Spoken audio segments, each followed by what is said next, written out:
ஜெஃப்னா கலரி சொந்தங்களுக்கு இனிய காலை வணக்கம். இலங்கையில் நாளாந்தம் வெளியாகும் பத்திரிகைகளின் முக்கிய செய்திகளை பற்றி பேப்பர் டைம் நிகழ்ச்சியோடாக பார்த்து வருகின்றோம். அந்த வகையில் 18ஆம் தேதி நவம்பர் மாதம் 2024ஆம் ஆண்டு வெளியான பத்திரிகைகளின் முக்கிய செய்திகளை பற்றி பார்க்கலாம். முதலில் உதயன் பத்திரிகையில் அமைந்துள்ள முக்கிய செய்திகளாக அனுரவின் அமைச்சரவை இன்று பதவியேற்பு. புதிய அரசாங்கத்தின் அமைச்சரவை இன்று நியமிக்கப்பட உள்ளது. 23 பேர் கொண்ட அமைச்சரவையை ஜனாதிபதி அன்ருகுமார் திசாநாயக்க பெயரிட உள்ளார். புதிய அமைச்சரவை முற்பகல் 10 மணியளவில் ஜனாதிபதி செயலகத்தில் ஜனாதிபதி அன்ருகுமார் திசாநாயக்க முன்னிலையில் பதவியேற்கும் என்றும் கூறப்படுகின்றது. புதிய அரசாங்கத்தின் பிரதமராக கருணி அமரசூரியவும் விஜித ஹேரத் வெளிவிவகார அமைச்சராகவும் மீண்டும் பதவி பிரமாணம் செய்து கொள்ள உள்ளனர். நிதி மற்றும் பாதுகாப்பு அமைச்சு ஜனாதிபதியின் வசம் இருக்கும். தமிழ் நாடாளுமன்ற உறுப்பினரான சரோஜா போல்ராஜ் அமைச்சரவைக்கு உள்வாங்கப்படுவார் என்றும் தெரிய வருகின்றது. சபாநாயகராக பிமல் ரத்நாயக்க நியமிக்கப்படுவார் என்று தகவல்கள் வெளியாக இருந்தாலும் அவருக்கு சபை முதல்வர் பதவி வழங்கப்படுவதற்கான சாத்தியங்கள் உள்ளன என்றும் தெரிவிக்கப்படுகின்றது. சபாநாயகர் பதவி சிறுபான்மையைச் சேர்ந்த ஒருவருக்கு வழங்கப்படலாம் என்றும் தெரிவிக்கப்படுகின்றது. இதேவேளை எதிர்வரும் வியாழக்கிழமை இடம்பெறவுள்ள புதிய நாடாளுமன்றத்தின் கன்வி அமர்வுக்கு முன்னதாக புதிய அமைச்சரவையின் முதல் கூட்டத்தை நாளை செவ்வாய்க்கிழமை நடத்துவதற்கு திட்டமிடப்பட்டுள்ளது என்றும் தெரிவிக்கப்படுகின்றது என்றவாறாக அந்த செய்தி காணப்படுகின்றது. முதற் பக்கத்தில் அமைந்துள்ள மற்றொரு முக்கிய செய்தியாக ஆபத்தை உணர்ந்து ஒன்றிணையுங்கள், மணிவண்ணன் அழைப்பு. தமிழ் தரப்புகள் ஒன்றிணைய வேண்டும் என்றும் நாடாளுமன்ற தேர்தலில் வெற்றி பெற்றவர்கள் ஒன்றிணைந்து செயற்பட வேண்டும் என்றும் சட்டத்தரணி மணிவண்ணன் தெரிவித்துள்ளார். ஜாழ்ப்பாணத்தில் நேற்று ஊடகங்களுக்கு கருத்து வெளியிட்ட போதே அவர் இவ்வாறு தெரிவித்துள்ளார். அவர் மேலும் தெரிவித்துள்ளதாவது, இடதுசாரிகளுக்கு என ஒரு பண்பியல்பு இருக்கிறது. அவர்கள் தமக்கு ஏற்றவாறு சட்டங்களை மாற்றி தமது ஆட்சியை தக்க வைத்து கொண்டிருப்பார்கள். அதை உணர்ந்து தமிழ் தரப்புகள் ஒற்றுமைப்பட வேண்டும். வடக்கையும் கிழக்கையும் பறிகொடுத்துவிட்டு எம்மீது திணிக்கப்படும் தீர்வுகளை ஏற்றுக்கொள்ள வேண்டிய நிலைமை ஏற்படும். அதை உணராது செயற்பட்டால் உள்ளூராட்சி தேர்தல் மற்றும் மாகாண சபை தேர்தலையும் தமிழர் தரப்பு பறிகொடுக்க நேரிடும். அதை உணர்ந்து தமிழர் தரப்புகள் ஒற்றுமைப்பட வேண்டும். இதை நாம் ஒரு அழைப்பாக கூட முன்வைக்கின்றோம். ஆசன மோதல்களை விட்டு தமிழ் தரப்புகள் ஒன்றிணைய வேண்டும். தேசிய மக்கள் சக்திக்கு வாக்களித்து விட்டார்கள் என்று தமிழ் வாக்காளர்களை மலினப்படுத்த விரும்பவில்லை. பொது கட்டமைப்பின் உடைவுக்கு பொது அமைப்புகள் தான் பொறுப்பேற்க வேண்டும் என்று மணிவண்ணன் குறிப்பிட்டுள்ளார் என்றவாறாக அந்த செய்தி காணப்படுகின்றது. முதற் பக்கத்தில் அமைந்துள்ள மற்றொரு முக்கிய செய்தியாக நிறைவேற்று அதிகாரம் நிச்சயம் ஒழிக்கப்படும், டில்வின் சில்வா உறுதி. ஜனாதிபதி அன்ருகுமார் திசாநாயக்க தேர்தல் விஞ்ஞாபனத்தில் உறுதியளித்தபடி நிறைவேற்று அதிகார ஜனாதிபதி முறைமையை ஒழிப்போம் என தேசிய மக்கள் சக்தியின் நிறைவேற்றுக்குழு உறுப்பினர் டில்வின் சில்வா தெரிவித்துள்ளார். கொழும்பில் ஊடகங்களுக்கு கருத்து தெரிவித்த போதே அவர் இவ்வாறு தெரிவித்துள்ளார். அவர் மேலும் தெரிவித்துள்ளதாவது, 29ஆம் தேதி புதிய நாடாளுமன்றத்தின் முதலாவது அமர்வுக்கு முன்னதாக பதவி பிரமாணம் செய்து கொள்ள வேண்டிய புதிய அரசாங்கம் சட்டமியற்றும் சபைக்கு அதிக அதிகாரம் வழங்கும் வெஸ்ட்மினிஸ்டர் பாணி ஜனநாயகத்துக்கு நாட்டை மாற்றுவதற்கான நடவடிக்கைகளை மேற்கொள்ளும். நாங்கள் அந்நிய முதலீடுகளை வரவேற்கின்றோம். யாரும் வந்து தாராளமாக முதலீடு செய்யலாம். கடந்த காலங்களைப் போல் அந்நிய முதலீட்டாளர்கள் கமிஷன் வழங்க தேவையில்லை என்றவாறாக அந்த செய்தி காணப்படுகின்றது. முதற் பக்கத்தில் அமைந்துள்ள மற்றொரு முக்கிய செய்தியாக நாடாளுமன்ற குழு தலைவர் ஸ்ரீதரன். இலங்கை தமிழரசு கட்சியின் நாடாளுமன்ற குழு தலைவராக ஸ்ரீதரன் தெரிவு செய்யப்பட்டுள்ளார். அதேவேளை பிரதம கொறடாவாக மருத்துவர் சத்தியலிங்கம் தெரிவு செய்யப்பட்டுள்ளார். கட்சியின் அரசியல் குழு கூட்டம் வவுனியா ஈரப்பெரியகுளத்தில் உள்ள தனியார் விருந்தினர் விடுதியில் நேற்று நடைபெற்றது. அதிலேயே இந்த தீர்மானம் எடுக்கப்பட்டுள்ளது. அதேவேளை கட்சியின் பேச்சாளர் ஜார் என்பது தொடர்பில் எதிர்வரும் 21ஆம் தேதி நடைபெறவுள்ள நாடாளுமன்ற அமர்வின் பின்னர் தீர்மானிக்கப்படும் என்று நாடாளுமன்ற உறுப்பினர் ஸ்ரீதரன் தெரிவித்துள்ளார் என்றவாறாக அந்த செய்தி காணப்படுகின்றது. முதற் பக்கத்தில் அமைந்துள்ள மற்றொரு முக்கிய செய்தியாக தமிழரசின் தேசிய பட்டியல் மருத்துவர் சத்தியலிங்கத்துக்கு. இலங்கை தமிழரசு கட்சியின் தேசிய பட்டியல் ஆசனம் கட்சியின் பொதுச் செயலாளர் மருத்துவ கலாநிதி சத்தியலிங்கத்துக்கு வழங்கப்பட்டுள்ளது. நேற்று வவுனியாவில் நடந்த இலங்கை தமிழரசு கட்சியின் அரசியல் குழு கூட்டத்தில் இந்த தீர்மானம் எடுக்கப்பட்டுள்ளது. கட்சியின் அரசியல் குழு கூட்டம் வவுனியா ஈரப்பெரியகுளத்தில் உள்ள தனியார் விருந்தினர் விடுதியில் நடைபெற்றது. இந்த கூட்டத்தில் மாவை சேனாதிராஜா, ஸ்ரீதரன், குகதாசன், சாணக்கியன், எம்.ஏ. சுமந்திரன், கலையரசன், சத்தியலிங்கம், சி.வி.கே. சிவஞானம், துரைராஜசிங்கம், குலநாயகம் ஆகியோர் கலந்து கொண்டனர். கட்சியின் தேசிய பட்டியல் தொடர்பாக இந்த கூட்டத்தில் நீண்ட வாத பிரதிவாதங்கள் நடைபெற்றன. இறுதியில் வன்னி மாவட்டத்தில் தேர்தலில் போட்டியிட்டு படுதோல்வியடைந்த மருத்துவர் சத்தியலிங்கத்துக்கு தேசிய பட்டியல் ஆசனத்தை வழங்குவது என்று தீர்மானிக்கப்பட்டுள்ளது என்றவாறாக அந்த செய்தி காணப்படுகின்றது. இவை உதயன் பத்திரிகையில் அமைந்த முக்கிய செய்திகள். இனி வலம்புரி பத்திரிகையின் முக்கிய செய்திகளை பற்றி பார்க்கலாம். வலம்புரி பத்திரிகையின் முதற் பக்கத்தில் அமைந்துள்ள முக்கிய செய்திகளாக, கள்வர்களை பிடிப்பதாக கூறியே தேசிய மக்கள் சக்தி ஆட்சிக்கு வந்தது, அதனை அவர்கள் நிறைவேற்ற வேண்டும். ரஞ்சித் மத்தும பண்டார தெரிவிப்பு. நிறைவேற்று அதிகாரமுடைய மற்றும் 3/2 பெரும்பான்மையுடைய ஜனாதிபதி ஒருவர் அங்கம் வகிக்கும் பாராளுமன்றம் உள்ள நாட்டில் எதிர்த்தரப்பாக செயற்படுவது பாரிய சவாலாகும் எனவும், இச்சவாலை எதிர்கொள்ள தாம் தயாராக உள்ளதாகவும் ஐக்கிய மக்கள் சக்தியின் பொதுச் செயலாளர் ரஞ்சித் மத்தும பண்டார தெரிவித்துள்ளார். கொழும்பில் நேற்று இடம்பெற்ற ஊடக சந்திப்பிலேயே அவர் இதனை தெரிவித்துள்ளார். அவர் மேலும் தெரிவித்துள்ளதாவது, நாட்டின் பிரதான எதிர்க்கட்சியாக ஐக்கிய மக்கள் சக்தி காணப்படுகின்றது. எதிர்க்கட்சி என்ற ரீதியில் நாம் பல பொறுப்புகளை ஏற்றுக்கொள்ள வேண்டியுள்ளது. ஏனெனில் நிறைவேற்று அதிகாரமுடைய மற்றும் 3/2 பெரும்பான்மையுடைய அதிகாரத்துடன் கூடிய பாராளுமன்றம் உள்ள ஒரு நாட்டில் எதிர்த்தரப்பாக செயற்படுவது பாரிய சவாலாகும். அந்த சவாலை ஏற்றுக்கொள்ள நாம் தயாராகவே உள்ளோம். இன்று இந்த நாட்டின் ஜனாதிபதிக்கு பாராளுமன்றில் 3/2 பெரும்பான்மை உள்ளது. எமது நாடு வங்குரோத்து நிலையில் இருந்து இன்னும் மீளவில்லை. மக்கள் 3 வேளை உணவு உண்பதும் கேள்விக்குறியாகவே உள்ளது என்று அவர் குறிப்பிட்டுள்ளார் என்றவாறாக அந்த செய்தி தொடர்ந்து செல்கின்றது. முதற் பக்கத்தில் அமைந்துள்ள மற்றொரு முக்கிய செய்தியாக, சர்வஜன வாக்கெடுப்பு மூலம் புதிய அரசியலமைப்பு நிறைவேற்றப்படும். டில்வின் சில்வா தெரிவிப்பு. தேசிய மக்கள் சக்தி அரசாங்கம் சர்வஜன வாக்கெடுப்புடன் இலங்கையின் புதிய அரசியலமைப்பை நிறைவேற்றும். தேர்தல் விஞ்ஞாபனத்தில் வழங்கப்பட்டுள்ள உறுதிமொழிகளும் நிறைவேற்றப்படும் என ஜேவிபியின் பொதுச் செயலாளர் டில்வின் சில்வா தெரிவித்துள்ளார். அவர் மேலும் தெரிவிக்கையில், நாட்டின் எதிர்காலத்தில் கருத்தில் கொண்டு புதிய அரசியலமைப்பை பாராளுமன்றத்தில் முன்வைப்பது மாத்திரமன்றி சர்வஜன வாக்கெடுப்பு மூலம் அதனை மக்கள் அனுமதியுடன் நிறைவேற்றுவோம். ஆனால் புதிய அரசியலமைப்பை தயாரிப்பது சவால் மிக்கதொரு பணி என்பது நமக்கு தெரியும். எனினும் அதனை வெற்றிகரமாக செய்து முடிப்போம். அதேபோன்று தேசிய மக்கள் சக்தியின் தேர்தல் விஞ்ஞாபனத்தை நடைமுறைப்படுத்துவதில் உறுதியாக உள்ளோம். கடந்த கால அனுபவத்தின் அடிப்படையில் 3/2 பெரும்பான்மையை எவ்வாறு பயன்படுத்துவது என்பதில் தேசிய மக்கள் சக்தி அரசாங்கம் எச்சரிக்கையுடன் இருக்கின்றது எனவும் அவர் குறிப்பிட்டுள்ளார் என்றவாறாக அந்த செய்தி தொடர்ந்து செல்கின்றது. முதற் பக்கத்தில் அமைந்துள்ள மற்றொரு முக்கிய செய்தியாக, சத்தியலிங்கத்துக்கு எதிராக சிவமோகனால் குற்றப்பத்திரிகை. தமிழரசுக் கட்சியின் கூட்டத்தில் சமர்ப்பிப்பு. வவுனியாவில் தமிழரசுக் கட்சியின் செயலாளர் சத்தியலிங்கத்துக்கு எதிராக முன்வைக்கப்பட்ட குற்றப்பத்திரிகையின் பிரதியை முன்னாள் பாராளுமன்ற உறுப்பினர் சிவமோகன் வழங்க முற்பட்ட போது அதனை முன்னாள் எம்பி சுமந்திரன் வாங்க மறுத்த சம்பவம் வவுனியாவில் இடம்பெற்றது. தமிழரசுக் கட்சியின் அரசியல் குழு கூட்டம் வவுனியா ஈரப்பெரியகுளத்தில் அமைந்துள்ள தனியார் விருந்தினர் விடுதியில் நேற்று இடம்பெற்றது. இதன்போது கட்சியின் செயலாளரின் பொறுப்பேற்ற தான்றோன்றித்தனமான செயற்பாடுகளால் கட்சியின் கூட்டு பொறுப்பு உருக்குலைக்கப்பட்டதாகவும் அதனை விசாரணை செய்யுமாறு கோரி முன்னாள் பாராளுமன்ற உறுப்பினர் சிவமோகனால் குற்றப்பத்திரிகை ஒன்று தாக்கல் செய்யப்பட்டது. குறித்த குற்றப்பத்திரிகையின் பிரதியை கூட்டத்திற்கு வருகை தந்த அனைவருக்கும் சிவமோகன் வழங்கியிருந்தார்.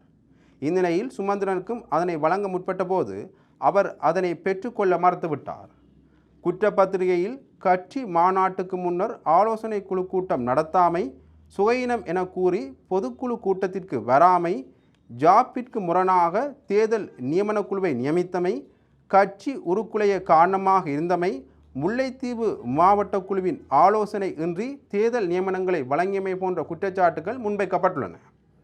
இதேவேளை இது தொடர்பாக கருத்தரித்த சிவமோகன், தோற்றவர்கள் பாராளுமன்ற தேர்தலில் கேட்கக்கூடாது என்று சொன்னவர் யார்? அப்படி ஒரு முடிவை கட்சி எடுக்கவில்லை. கட்சி எடுக்காத முடிவை கட்சியின் பேச்சாளர் என்ற போர்வையில் உட்புகுத்தக்கூடாது. முஸ்லிம்களை புலிகள் இன சுத்திகரிப்பு செய்தார்கள் என்ற அவரது கருத்து தமிழரசுக் கட்சிக்கு பெரும் பின்னடைவை ஏற்படுத்தியது. அது கட்சி எடுத்த முடிவா? இல்லையே. போரை நீங்கள் ஏற்கவில்லை. நீங்கள் கொழும்பில் இருந்தீர்கள், நாங்கள் இந்த மண்ணில் இருந்தோம். அதை ஏற்பதா இல்லையா என்று நாங்களே தீர்மானிக்க வேண்டும். அதை நீங்கள் சொல்ல தேவையில்லை. தேசிய பட்டியல் ஆசனத்தை வன்னிக்கு கொடுக்க வேண்டுமென்றால் அது இரண்டாவது விருப்பு வாக்கை எடுத்தவருக்கே கொடுக்க வேண்டுமென்றார் என்றவாறாக அந்த செய்தி காணப்படுகின்றது. முதற் பக்கத்தில் அமைந்துள்ள மற்றொரு முக்கிய செய்தியாக எம்பி ஆகிறார் சந்திரசேகரன். தேசிய மக்கள் சக்தியின் தேசிய பட்டியல் வெளியீடு. தேசிய மக்கள் சக்தியின் தேசிய பட்டியல் மூலம் பாராளுமன்றம் செல்பவர்களின் பெயர் விவரங்கள் நேற்று வெளியிடப்பட்டுள்ளன. அதன் பிரகாரம் ஜாழ்ப்பாணம் கிளிநொச்சி தேர்தல் மாவட்டத்தை பிரதிநிதித்துவப்படுத்தி கட்சியின் அமைப்பாளர் ராமலிங்கம் சந்திரசேகரன் வன்னி தேர்தல் மாவட்டத்தை பிரதிநிதித்துவப்படுத்தி ரத்நாயக்க கெட்டிகே உபாலி சமரசிங்க உள்ளடங்களாக 18 பேர் பாராளுமன்ற உறுப்பினர்களாக நியமிக்கப்பட்டுள்ளதாக தேசிய மக்கள் சக்தி தெரிவித்துள்ளது என்றவாறாக அந்த செய்தி காணப்படுகின்றது. மூன்றாம் பக்கத்தில் அமைந்துள்ள முக்கிய செய்தியாக தமிழர்களின் நம்பிக்கையை அனுர அரசு நிறைவேற்றும் உறுதிபட தெரிவித்தார் ராமலிங்கம் சந்திரசேகரன். தமிழ் தலைவர்கள் நீண்ட காலமாக வாக்குறுதிகளை நிறைவேற்றாதிருக்கின்ற நிலையில் அவர்கள் மீதான ஏமாற்றமே வடக்கு கிழக்கில் எமது வெற்றிக்கு பிரதான காரணமாக அமைந்துள்ளது என்று தேசிய மக்கள் சக்தி நிறைவேற்றுக்குழு உறுப்பினர் ராமலிங்கம் சந்திரசேகரன் தெரிவித்துள்ளார். தமிழ் மக்கள் ஜனாதிபதி அன்ரோமார் சனாயக்க மீதும் தேசிய மக்கள் சக்தி மீதும் வைத்திருக்கின்ற நம்பிக்கை குலைக்கப்பட மாட்டாது என்றும் அவர் குறிப்பிட்டுள்ளார். தேசிய மக்கள் சக்தி வடக்கு கிழக்கில் பெற்றுள்ள தேர்தல் வெற்றி சம்பந்தமான கருத்து வெளியீடுகளிலேயே அவர் மேற்கண்டவாறு தெரிவித்துள்ளார். அவர் மேலும் தெரிவிக்கையில், ஜனாதிபதி தேர்தலின் போது ரணில் விக்ரமசிங்கவும் சயித் பிரேமதாசவும் அவரை ஆதரித்த பரிவாரங்களும் எம்மை தமிழ் மக்களின் எதிரிகளாக சித்தரித்து பிரசாரங்களை செய்தார்கள். சொற்ப காலமே ஆட்சியில் இருப்பார்கள், வன்முறைகள் தோற்றம் பெறும் என்று கூறினார்கள். இதனால் தமிழ் மக்கள் மத்தியில் மீது சந்தேகங்கள் இருந்தன. இதனால் 25,000க்கு முற்பட்டதாகவே வாக்களை அளித்தார்கள். ஆனால் ஜனாதிபதி தேர்தலின் பின்னரான 45 நாட்களில் ஜனாதிபதி அன்ரோகுமாரவின் ஆட்சியை மக்கள் நேரடியாகவே பார்த்தார்கள். எந்தவிதமான வன்முறைகளும் இடம்பெறவில்லை. சுமூகமான நிலைப்பாடே நாட்டில் ஏற்பட்டது. இதனால் தமிழ் மக்களுக்கு எம்மீதான நம்பிக்கை ஏற்பட்டது. அது மட்டுமன்றி 70 ஆண்டுகளாக பிரபுத்துவ தமிழ் அரசியல்வாதிகள் பல்வேறு வாக்குறுதிகளை அளித்தார்கள் என்று அவர் குறிப்பிட்டுள்ளார் என்றவாறாக அந்த செய்தி தொடர்ந்து செல்கின்றது. இவை வலம்புரி பத்திரிகையில் அமைந்த முக்கிய செய்திகள். இனி தினக்குரல் பத்திரிகையின் முக்கிய செய்திகளை பற்றி பார்க்கலாம். தினக்குரல் பத்திரிகையின் முதற் பக்கத்தில் அமைந்துள்ள முக்கிய செய்திகளாக பெரியமடு கொமாண்டோ இராணுவ முகாமின் 500க்கு மேற்பட்ட இராணுவ வீரர்கள் தனிமைப்படுத்தப்பட்டது ஏன்? மன்னார் ஜாழ் பிரதான வீதி பெரியமடு கொமாண்டோ இராணுவ பயிற்சி முகாமில் 500க்கு மேற்பட்ட இராணுவ வீரர்கள் தனிமைப்படுத்தப்பட்டதற்கு உட்படுத்தப்பட்டுள்ளதாக தெரிய வருகின்றது. குறித்த பயிற்சி முகாமில் பயிற்சி நடவடிக்கையில் ஈடுபட்ட இராணுவ வீரர்கள் சிலருக்கு சுயநலம் ஏற்பட்ட நிலையில் அவர்கள் மன்னார் மாவட்ட பொது வைத்தியசாலையில் அனுமதிக்கப்பட்டனர். இதன்போது இவர்களுக்கு முன்னெடுக்கப்பட்ட மருத்துவ பரிசோதனையின் போது அவர்கள் மூளைக்காய்ச்சலால் பாதிக்கப்பட்டுள்ளது கண்டறியப்பட்டுள்ளது. இதை மன்னார் மாவட்ட பொது வைத்தியசாலையின் வைத்திய அத்தியட்சகர் வைத்தியர் அசாத் எம் ஹனீபா ஊடகம் ஒன்றுக்கு உறுதிப்படுத்தினார். இந்த நிலையில் குறித்த பயிற்சி முகாமில் பயிற்சி நடவடிக்கைகளை நிறுத்த வைத்திய தரப்பினரால் கோரிக்கை முன்வைக்கப்பட்ட நிலையில் அங்கு பயிற்சி நடவடிக்கைகள் நிறுத்தப்பட்டு அங்கிருந்த 500க்கும் மேற்பட்ட இராணுவ வீரர்கள் தனிமைப்படுத்தலுக்கு உட்படுத்தப்பட்டுள்ளது தெரிய வருகின்றது என்றவாறாக அந்த செய்தி காணப்படுகின்றது. முதற் பக்கத்தில் அமைந்துள்ள மற்றொரு முக்கிய செய்தியாக தமிழர்கள் புறக்கணிக்கப்படுவதாக ஜெனீவாவில் இனிமேலும் கேள்வி எழுப்ப முடியாது. தமிழ் மக்கள் பழைய பாரம்பரியமான அரசியல் கட்டமைப்பை புறக்கணித்துள்ளார்கள் என்ற செய்தியை அரசாங்கம் சர்வதேச அரங்கில் எடுத்துரைக்க வேண்டும். சட்டத்தரணி பிரதீபா மகாநாம தெரிவிப்பு. வடக்கு மற்றும் கிழக்கு மக்கள் ஜனாதிபதி அன்ரோகுமார் சனாயக்க தலைமையிலான அரசாங்கத்துக்கு முழுமையான ஒத்துழைப்பை வழங்கியுள்ளார்கள். அரசியல் கட்டமைப்பில் இருந்து தமிழர்கள் புறக்கணிக்கப்படுகின்றார்கள் என்று ஜெனீவாவில் இனி கேள்வி எழுப்ப முடியாது. பயங்கரவாத தடைச்சட்டத்தின் கீழ் தடுத்து வைக்கப்பட்டுள்ள அரசியல் கைதிகளுக்கு ஜனாதிபதி பொது மன்னிப்பு வழங்க வேண்டும் என சட்டத்தரணி பிரதீபா மகாநாம தெரிவித்துள்ளார். கொழும்பில் இடம்பெற்ற ஊடகவியலாளர் சந்திப்பின் போது மேற்கண்டவாறு குறிப்பிட்டார். அவர் மேலும் தெரிவித்துள்ளதாவது, பொது தேர்தலில் ஜனாதிபதி அன்ரோகுமார் சனாயக்க தலைமையிலான தேசிய மக்கள் சக்தி 21 தேர்தல் மாவட்டங்களிலும் அமோக வெற்றி பெற்றுள்ளமை விசேட அம்சமாகும். வடக்கு மற்றும் கிழக்கு மாகாண தமிழ் மக்கள் பாரம்பரியமான அரசியல் கலாச்சாரத்திலிருந்து விலகி புதிய அரசியல் கலாச்சாரத்துக்குள் பிரவேசித்துள்ளார்கள். வடக்கு மற்றும் கிழக்கு மாகாண மக்கள், குறிப்பாக தமிழ் மக்கள், ஜனாதிபதி அன்ருகுமார் திசாநாயக்க தலைமையிலான தேசிய மக்கள் சக்திக்கு முழுமையான ஒத்துழைப்பு வழங்கியுள்ளார்கள். எவ்விதமான அரசியல் கூட்டணியும் இல்லாமல் தேசிய மக்கள் சக்தி வெற்றி பெற்றுள்ளமை விசேட அம்சமாகும். வடக்கு மற்றும் கிழக்கு மாகாண மக்கள் பொது அரசியல் கட்டமைப்பிலிருந்து புறக்கணிக்கப்பட்டுள்ளதாகவே கடந்த காலங்களில் சர்வதேச மட்டத்திலும் சர்வதேச மனித உரிமைகள் ஆணைக்குழுவிலும் தொடர்ச்சியாக குறிப்பிடப்பட்டுள்ளது என்று அவர் குறிப்பிட்டுள்ளார் என்றவாறாக அந்த செய்தி தொடர்ந்து செல்கின்றது. முதற் பக்கத்தில் அமைந்துள்ள மற்றும் ஒரு முக்கிய செய்தியாக, தேசிய மக்கள் சக்தியில் தெரிவான எம்பிக்கள் அனைவரும் கொழும்புக்கு அழைப்பு. பாராளுமன்றத்துக்கு தெரிவு செய்யப்பட்டுள்ள தேசிய மக்கள் சக்தி உறுப்பினர்கள் அனைவரையும் ஜனாதிபதி அன்ருகுமார் திசாநாயக்க கொழும்புக்கு அழைத்துள்ளார். பாராளுமன்றம் கூடுவதற்கு முன்னர் தேசிய மக்கள் சக்தியின் பாராளுமன்ற உறுப்பினர்களை சந்திக்கும் வகையிலேயே ஜனாதிபதி இந்த அழைப்பை விடுத்துள்ளார். ஜனாதிபதி செயலகத்தில் இந்த சந்திப்பு நடக்க உள்ளதாக தெரிவிக்கப்படுகின்றது. இதன்போது அவர்களுக்கு உரையாற்ற உள்ள ஜனாதிபதி அரசாங்கத்தின் வேலை திட்டங்கள் தொடர்பில் தெளிவுபடுத்த உள்ளதாக தெரிவிக்கப்படுகின்றது. நடைபெற்ற பொதுத் தேர்தலில் தேசிய மக்கள் சக்தி மாவட்ட ரீதியில் 141 ஆசனங்களையும் தேசிய பட்டியல் ஊடாக 18 ஆசனங்களுமாக 159 ஆசனங்களை வென்றது. இவர்கள் அனைவரையும் பாராளுமன்றம் கூடுவதற்கு முன்னர் சந்திப்பதற்கு ஜனாதிபதி ஏற்பாடுகளை செய்துள்ளார் என்றவாறாக இந்த செய்தி காணப்படுகின்றது. முதற் பக்கத்தில் அமைந்துள்ள மற்றொரு முக்கிய செய்தியாக, ஏக்கிய ராட்சி என்ற புதிய அரசமைப்பை நிராகரிக்க அனைத்து தமிழ் தரப்புடனும் இணைந்து செயற்பட தயார்.